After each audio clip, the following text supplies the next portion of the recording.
¿Sabes lo que destacaría de las películas de médicos? Lo digo sinceramente.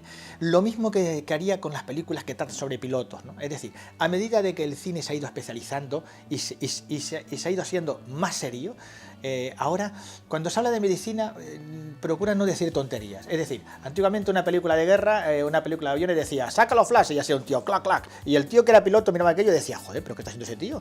Si los flashes en ese avión no están ahí.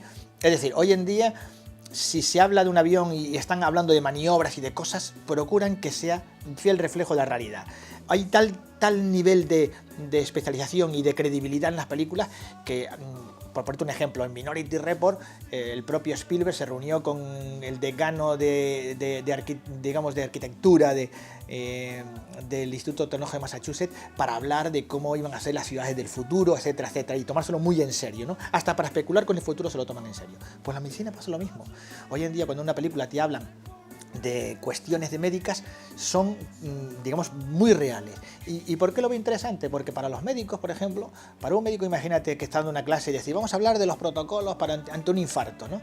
Y empiezan a decir, lo primero que hay que hacer es, en caso de que el paciente esté, por ponerte un ejemplo, ¿no?, esté consciente, se le pregunta, pues esto, por esto, tipo medicamentos, etcétera, etcétera. Pues te coges una película, yo por ejemplo, aquí anoté, a ver cuál anoté yo anoté una muy divertida, que la he utilizado, así, cuando menos te lo esperas, ¿no? Es una película muy graciosa, muy divertida, donde ese protocolo se hace, ¿no? Y se hace incluso hasta como comedia, ¿no? En un momento determinado le preguntan que entre el infarto, cuando le van a poner, lógicamente, esos productos que ponen los médicos que pueden ser explosivos, le preguntan si ha tomado el tipo Viagra, y como está la chavala al lado, pues dice el tío, no. En ese momento le dice, bueno, menos mal, porque si no, esto le podía provocar una reacción y el tío se arranca todo, ¿no? Pero bueno, cuando da todo ese protocolo, eso lo escucha un alumno y estoy convencido que se le va a quedar mucho más que si tú se lo explicas con un cuadernito con 4 palabras. No quiero decir que el cine sea un sustituto del libro, pero es lo que llamo yo un recurso maravilloso, ¿no? Es un recurso maravilloso para hablar de lo que uno quiera, ¿no? De lo que te dé la gana. Madre. Acórtelo un poco más. Madre. Relaje los hombros. Suena el cello, rueda por el suelo. Bien. ¿Quién te lo ha hecho? Alguien por despecho. Una col. Una col. ¿Quién? ¿A quién?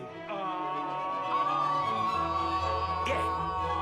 Alguien capaz de gritarle vocales a una ventana puede pronunciar un discurso.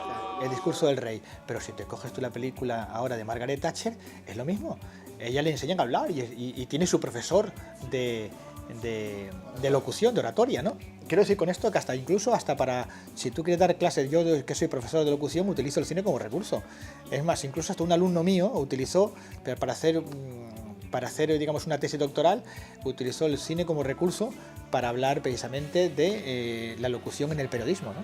Recuerdo una película, el síndrome de China, no sé si la recordarás, una película antigua que hablaba de una central nuclear que tenía problemas. Yo recuerdo cuando están hablando de que fallaba el sistema de refrigeración, yo no lo entendía, ¿no?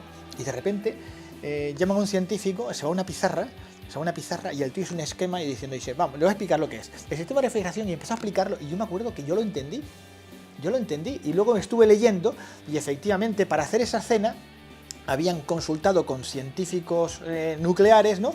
Y le habían dicho, oiga, explíqueme esto en medio minuto o en un minuto, pero que lo entienda todo el mundo. Y entonces, claro, esos científicos te lo explican, con lo cual te lo van a explicar un poco difícil, pero hay un guionista que sabe captar muy bien todo eso, es capaz de escribirlo, ¿no? Y luego un actor que es capaz de interpretarlo. Y al final todo eso que es tan complicado te lo hacen sencillo, ¿no? El cine es un recurso para que uno entienda, por ejemplo, lo que es un sistema de refrigeración de una central nuclear, ¿no?